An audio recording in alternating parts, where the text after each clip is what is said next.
اللهم بلغنا رمضان لا فاقدين ولا مفقودين.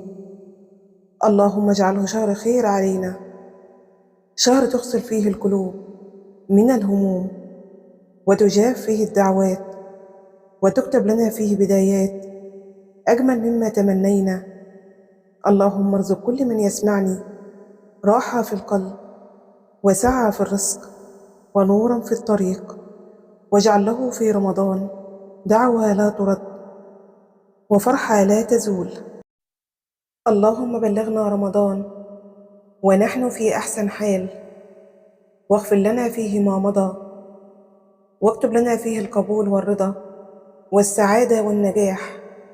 رمضان كريم عليكم جميعا، وكل عام وأنتم إلى الله أقرب. اللهم آمين يا رب العالمين. اللهم صل وسلم على نبينا محمد وعلى آله وصحبه أجمعين.